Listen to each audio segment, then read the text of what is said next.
नमस्कार, मैं हूँ आपके साथ कंचन मिश्रा। अपडेट मीडिया 24x7 में आप सभी का स्वागत है। अपडेट मीडिया 24x7 के समस्त परिवार की ओर से आप सभी को गणतंत्र दिवस की बहुत बहुत शुभकामनाएं। यह दिन हमारे देश की स्वतंत्रता, समानता और भाईचारे का प्रतीक है। 26 जनवरी 1950 को हमारा संविधान लागू हुआ था, जिसने हमें लोकतंत्र में अपने अधिकारों और कर्तव्यों का बोध कराया। हमें गर्व है कि हमारे संविधान ने हर नागरिक को समानता, स्वतंत्रता और न्याय का अधिकार दिया है। यह दिन भारत के संविधान लागू होने की याद में मनाया जाता है। भारत का संविधान 26 जनवरी 1950 को लागू हुआ था। इस दिन दिल्ली के राजपथ पर परेड और झांकियां निकाली जाती हैं। भारत के राष्ट्रपति तिरंगा फहराते हैं और 21 तोपों की सलामी दी जाती है। आओ झुककर सलाम करें उन्हें जिनके हिस्से में ये मुकाम आता है। खुशनसीब होता है वो खून जो देश के काम आता है। ना पूछो जमाने से कि क्या हमारी कहानी है, हमारी पहचान तो बस इतनी है कि हम सब हिंदुस्तानी हैं। ना जियो धर्म के नाम पर, ना मरो धर्म के नाम पर, इंसानियत ही है धर्म वतन का, बस जियो वतन के नाम पर। एक बार फिर से आप सभी को अपडेट मीडिया 24x7 के समस्त परिवार की ओर से गणतंत्र दिवस की बहुत। भारत का गणतंत्र दिवस 26 जनवरी को क्यों मनाया जाता है? जैसा कि आप जानते हैं कि गणतंत्र दिवस हमारा राष्ट्रीय पर्व है जो 26 जनवरी को मनाया जाता है। हर साल गणतंत्र दिवस के दिन भव्य परेड का योजना बनाया जाता है जो इंडिया गेट से राष्ट्रपति भवन तक होता है। इस परेड के दौरान थल सेना, वायुसेना और नौसेना के जवान शामिल होते हैं। इस परेड के दौरान तीन सेनाओं के प्रमुख राष्ट्रपति को सलामी देते हैं। यही नहीं, इस दिन तीन सेनाएं आधुनिक हथियारों का प्रदर्शन भी करती हैं जो राष्ट्रीय शक्ति का प्रतीक है। लेकिन आप जानते हैं कि गणतंत्र दिवस 26 जनवरी को ही क्यों मनाया जाता है? दरअसल 1950 ईस्वी में मुझे भारत सरकार अधिनियम को हटाकर भारत का संविधान लागू किया गया था। संविधान को लागू करने के लिए 26 जनवरी का दिन इसलिए चुना गया क्योंकि साल 1929 में दिसंबर में लाहौर में भारतीय राष्ट्रीय कांग्रेस का अधिवेशन पंडित जवाहरलाल नेहरू की अध्यक्षता में हुआ था। इस अधिवेशन में प्रस्ताव पारित कर इस बात की घोषणा की गई कि यदि अंग्रेज सरकार द्वारा 26 जनवरी 1930 तक भारत को स्वतंत्र देश का दर्जा नहीं दिया गया तो भारत को पूर्ण रूप से स्वतंत्र देश घोषित कर दिया जाएगा। जब अंग्रेज सरकार ने कुछ नहीं किया तब कांग्रेस ने 26 जनवरी 1930 को भारत को पूर्ण स्वराज घोषित कर दिया। 26 जनवरी 1950 के दिन सुबह 10:18 पर भारत एक गणतंत्र बना। इसके 6 मिनट बाद 10:24 पे राजेंद्र प्रसाद ने भारत के पहले राष्ट्रपति के रूप में शपथ ली। इस दिन पहली बार बतौर राष्ट्रपति डॉक्टर राजेंद्र प्रसाद बग्घी पर बैठकर राष्ट्रपति भवन से निकले थे। इस दिन पहली बार भारतीय सैन्य बल की सलामी ली। पहली बार उन्हें गॉर्ड ऑफ स्वामित्व दिया गया था। गणतंत्र दिवस के दिन भारत में राष्ट्रीय अवकाश भी घोषित किया जाता है। यह हमारे देश के लिए बेहद ही खास पर्व है। साथ ही यह हमारे लिए बेहद ही गर्व का विषय है कि हमारे राष्ट्र को एक गणराज्य के रूप में स्थापित हुए 76 वर्ष पूरे हो चुके हैं। देश की संप्रभुता और एकीकरण को दर्शाने वाला यह त्योहार हर भारतीय के मन में देशभक्ति की भावना का संचार करता है। 26 जनवरी 1950 21 तोपों की सलामी के साथ तिरंगा फहराते हुए राष्ट्रपति डॉक्टर राजेंद्र प्रसाद ने स्वतंत्र भारत का स्वनिर्मित संविधान लागू किया। भारत के नए युग की शुरुआत के साक्षी देशवासियों सहित सी गोपालाचारी, जवाहरलाल नेहरू, सरदार पटेल जैसे गणमान्य बने। मात्र 3 साल पहले आजादी की सुबह देखने वाले देश ने अपना संविधान बनाकर विश्व को अपनी संप्रभुता का परिचय दिया। हालांकि ये डगर इतनी आसान नहीं थी। इतिहास के पन्नों को टटोले तो मालूम होता है कि स्वराज के साथ ही अपने संविधान, हक और हुकूम की लड़ाई बेहद चुनौती भरी थी। दरअसल अंग्रेजों की गुलामी से त्रस्त देशवासियों को प्रथम विश्व युद्ध के दौरान एक सुनहरा अवसर हाथ लगा जब ब्रिटेन की ओर से मदद की गुहार लगाई गई। भारतीयों ने सहर्ष प्रस्ताव स्वीकार किया और वर्ल्ड वॉर में ब्रिटेन के साथ खड़े नजर आए। यह उद्देश्य के साथ कि उन्हें आगे चलकर अंग्रेजों की हुकूमत से आजादी मिल जाएगी। लेकिन एक बार फिर अंग्रेज अपनी बात से पलटते नजर आए और आजादी के बदले लेकर आए भारत सरकार अधिनियम 1919। इस अधिनियम का असर ये रहा कि देश के कुछ बड़े प्रांत में दोहरी शासन प्रणाली व्यवस्था लागू हुई। इसके तहत स्वास्थ्य, शिक्षा, कृषि जैसे विषयों को भारतीय मंत्रियों के सम्मुख सौंप दिया गया था। वहीं दूसरी तरफ से सैन्य, रक्षा और विदेशी मसले जैसे अहम मुद्दे वायसराय के अधिकार क्षेत्र में रहे। इसके अनुरूप भारतीयों को यह आश्वासन दिया गया कि इस अधिनियम से पड़ने वाले प्रभावों का विषय में भविष्य में आकलन किया जाएगा। अंग्रेजों के इसी कदम ने जमीन तैयार की साइमन कमीशन की। जो साल 1928 में भारत की धरती पर दाखिल हुआ। साइमन कमीशन ने बड़े ही नाटकीय अंदाज में संवैधानिक सुधारों की समीक्षा कर अपनी रिपोर्ट तैयार की। लेकिन अब समय बदल गया है। अब देशवासी अंग्रेजों के बहकावे में नहीं आने वाले थे, क्योंकि स्वराज के साथ साथ अपने संविधान की मांग भी धीरे धीरे देशवासियों के मन में परवान चढ़ने लगी थी। साइमन कमीशन रिपोर्ट के बाद देश भर में जमकर आंदोलन हुए। इसे शांत करने के लिए ब्रिटिश सरकार ने राउंड टेबल कॉन्फ्रेंस का आयोजन किया। हालांकि देश के सभी वर्ग के नेता इसमें शामिल नहीं थे, इसलिए ये एक असफल प्रयास सिद्ध हुआ। लेकिन जहां एक तरफ ब्रिटिश हुकूमत भारतीयों के इरादों को एक बार फिर भुलाने के जद्दोजहद में लगी थी, तो वहीं दूसरी तरफ देश के वीर सपूतों ने अपने संविधान का खाका तैयार भी कर लिया था। साल 1928 में मोतीलाल नेहरू सहित 8 कांग्रेस नेताओं ने एक संविधान का मसूदा तैयार किया, जिसकी नींव 1921 में भारतीय राष्ट्रीय कांग्रेस के कराची अधिवेशन में तय की गई थी। इस तरह स्वतंत्र भारत के संविधान की रूपरेखा सजने लगी थी। समय का पहिया आगे बढ़ता गया। फिर आया गवर्नमेंट ऑफ इंडिया एक्ट 1935, जिसे हमारे संविधान का संरचनात्मक आधार कहा जाता है। दूसरे शब्दों में कहें तो यह एक फाउंडेशन बन गया, जिसके ऊपर मौजूदा संविधान की भव्य इमारत खड़ी हो गई। एक्ट 1935 भारत के लिए आज़ादी की सुगबुगाहट के साथ आया, लेकिन आज़ादी की आहट के साथ मुस्लिम लीग और कांग्रेस के बीच मतभेदों की खाई गहरी होती जा रही थी। दोनों के बीच तल्खियां इतनी बढ़ चुकी थी कि बुनियादी मुद्दों पर भी समझौते की गूंज तक नहीं रही थी। हालांकि इन सभी विवादों से आगे बढ़ते हुए भारतीय नेता अपने लक्ष्य की ओर बढ़ रहे थे। दूसरे विश्व युद्ध के दौरान 1945 में सभी पार्टियों की सहमति से संविधान का प्रारूप तैयार कर लिया गया था, जिसे सार्वभौमिक वयस्क फ्रेंचाइजी स्वतंत्रता और समानता के साथ अल्पसंख्यकों के अधिकारों की रक्षा का विशेष ध्यान रखा गया था।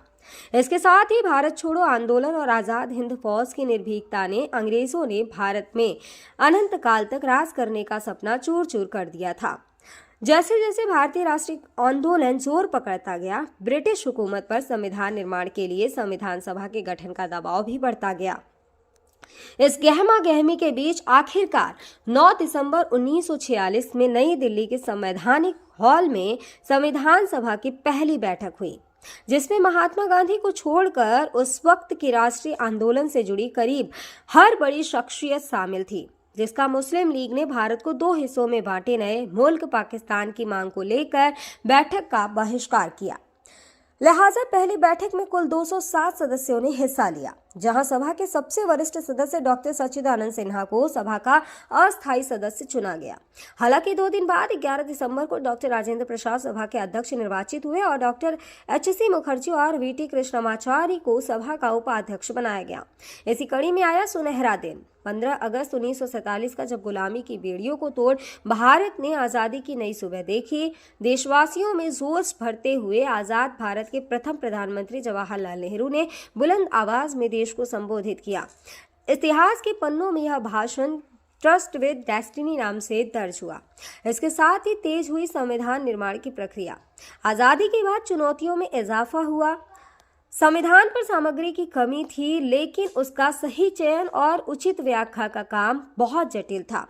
बी.एन. राव द्वारा तैयार किए गए संविधान के प्रारूप पर विचार विमर्श करने के लिए संविधान सभा 29 अगस्त 1947 को एक संकल्प पारित करके प्रारूप समिति का गठन किया। इसके अध्यक्ष के रूप में डॉक्टर भीमराव अंबेडकर को चुना गया। इस समिति में अंबेडकर के अलावा 6 और सदस्य थे। संविधान निर्माण के दौरान कई अहम फैसले लिए गए, जिसके राष्ट्रमंडल के समूह में भारत की सदस्यता, राष्ट्रध्वज का चयन, साथ ही राष्ट्रगान और राष्ट्रनीति का चुनाव शामिल था। यहाँ दिलचस्प बात यह है कि संविधान में सबसे पहले नंबर पर आने वाली उद्देशिका सबसे अंत में पारित हुई। संविधान अगर राजनीतिक असंवैधानिक दस्तावेज है, तो पीएमएल एक ग्रंथ को दार्शनिक नजरिया प्रदान करती है। डॉक्टर भीमराव अंबेडकर की अगुवाई में संविधान निर्माताओं ने 60 देशों के संविधानों का अध्ययन किया। 4 नवंबर 1948 को संविधान का अंतिम प्रारूप पेश किया। संविधान तैयार करने के बाद मुश्किल खड़ी हुई कि इसे सुंदर अक्षरों में पिरोकर कैसे संजोया जाए। इस उधेड़-बुन के बीच प्रेम बिहारी नारायण रायजादा का नाम सामने आया, जो कि अपने दौर के सबसे विख्यात कैलीग्राफर थे। उसके बाद भारत का संविधान प्रेम बिहारी नारायण रायजादा सुलेख फॉन्ट में लिखा गया। उसके प्रत्येक पृष्ठ को नंदलाल बोस के मार्गदर्शन में शांति निकेतन के कलाकारों द्वारा अलंकृत किया गया। इस तरह कुल 2 साल 11 महीने और 18 दिनों में विश्व के सबसे बड़े लोकतंत्र का स्वनिर्मित संविधान बनकर तैयार हुआ। आधिकारिक तौर पर 26 नवंबर 1949 को संविधान को पारित किया गया, जिस पर संविधान समिति के 15 महिलाओं सहित 284 सदस्यों ने हस्ताक्षर किए। वहीं संविधान लागू करने के लिए 26 नवंबर को चुना गया, क्योंकि 26 जनवरी 1930 को भारतीय कांग्रेस के लाहौर अधिवेशन में पूर्ण स्वराज का प्रस्ताव रखा गया था। इतिहास में इसे प्रथम स्वतंत्रता दिवस के रूप में भी जाना जाता है। यही कारण है संविधान लागू करने के लिए भारत के प्रथम स्वतंत्रता दिवस यानी 26 जनवरी को चुना गया। 26 जनवरी 1950 दिल्ली की सर्दी को देशभक्ति मात दे रही थी, जब राजगोपालाचारी ने अपने शब्दों में भारत को संप्रभु लोकतांत्रिक गणतंत्र घोषित किया। इसके बाद डॉक्टर राजेंद्र प्रसाद को भारत के पहले राष्ट्रपति की शपथ दिलाई गई। उसके बाद सार्वजनिक समारोह की शुरुआत हुई, जिसमें राष्ट्रपति डॉक्टर राजेंद्र प्रसाद और मुख्य अतिथि इंडोनेशिया के अध्यक्ष सुकर्नो हुए और मुख्य अतिथि इंडोनेशिया के अध्यक्ष सुकर्नो भी शामिल हुए। इसी तरह दिनांक 26 जनवरी 1950 इतिहास के पन्नों में स्वर्णिम अक्षरों में दर्ज हो गया। ग्राम देवकली, ब्लॉक मानिकपुर, जनपद चित्रकूट, प्रधान सूर्यभान सिंह की ओर से समस्त गांव वासियों, नगर वासियों और देशवासियों को गणतंत्र दिवस की बहुत बहुत शुभकामनाएं। और साथ ही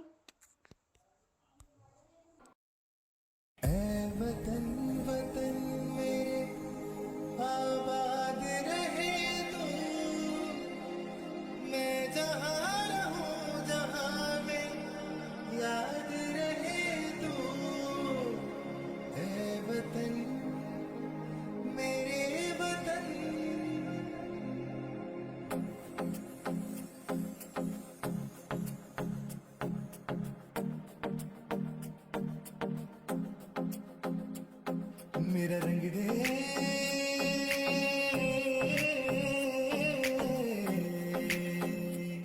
मेरा रंग दे बसंती चोला, माए रंग दे, मेरा रंग दे बसंती चोला, माए रंग दे, मेरा रंग दे बसंती चोला, रंग दे। भारत में एक और बीमारी ने दस्तक दे दी है। ये बीमारी है HMPV। चीन के बाद अब भारत में भी HMPV ने दस्तक दे दी है। भारत में HMPV के 2 केसेस मिले हैं, जिसके बाद लोगों के मन में डर और सवाल पैदा हो गए हैं। सवाल ये कि HMPV वायरस क्या है, HMPV वायरस के लक्षण क्या है, HMPV वायरस से कैसे करें बचाव और क्या HMPV कोई नया वायरस है। अगर आपके मन में भी ये सवाल है तो यहाँ आपको हर सवाल के जवाब मिल जाएंगे। चीन में ह्यूमन मेटान्यूमो वायरस की वजह से वायरल बुखार श्वसन संक्रमण के बड़े मामले सामने आ रहे हैं। कर्नाटक में 2 मामले सामने आए हैं, जिनमें बेंगलुरु में भी 8 महीने की बच्ची में इस वायरस के संक्रमण का मामला सामने आया है। अब सवाल ये है कि आखिर HMPV क्या है। HMPV यानी ह्यूमन मेटान्यूमो वायरस एक श्वसन वायरस है जो फ्लू जैसे लक्षण पैदा करता है। अब निचले और ऊपरी श्वसन संक्रमण जैसे सर्दी का कारण बनता है। यह एक मौसमी बीमारी है जो आमतौर पर सर्दियों और शुरुआती वसंत में होती है, जो RSV यानी रेस्पिरेटरी सिंसिटियल वायरस और फ्लू के समान होते हैं। इससे बचाव के लिए HMPV आमतौर पर बच्चों में ही डिटेक्ट होता है। सभी फ्लू सैंपल में से 0.7 फेज में HMPV होते हैं। इसके लक्षण है कि HMPV वायरस को ह्यूमन मेटान्यूमो वायरस या ह्यूमो वायरस कहते हैं, जिसके लक्षण काफ़ी हद तक सामान्य सर्दी जुकाम के समान होते हैं। सामान्य मामलों में यह खांसी या गले में घरघराहट, नाक बहने या गले में खराश का कारण बनता है। छोटे बच्चों या बुजुर्गों में HMPV का संक्रमण गंभीर हो सकता है। कमज़ोर ह्यूमन सिस्टम वाले लोगों में भी ये वायरस गंभीर बीमारी का कारण बन सकता है। कहा जा रहा है कि इस वायरस से संक्रमित मरीजों में सांस लेने में दिक्कत और फ्लू जैसे लक्षण दिखाई दे रहे हैं। इसके इलाज के लिए ज़रूरी है कि इसमें सबसे ज़रूरी होता है कि अगर आपको HMPV के होने का संदेह होता है या इस तरह के कोई लक्षण आपको नज़र आते हैं तो बिना डॉक्टर के सलाह के कोई भी एंटीवायरल दवाओं का इस्तेमाल ना करें। सांस की बीमारी से जुड़े एक्सपर्ट ने लोगों को मानव मेटान्यूमो वायरस से लड़ने के लिए एंटीवायरल दवाओं का आंख बंद कर उपयोग न करने की सलाह दी है। ऐसे में सावधानी बरतें और बिना डॉक्टर के सलाह के कोई भी दवा न लें। फिलहाल इसका कोई टीका अब तक नहीं है। इसके लक्षण जैसा हम पहले ही बता चुके हैं कि सर्दी जुकाम होते हैं। 2023 में England, Britain, Finland, Australia, Canada, America और चीन में HMPV का पता चला था।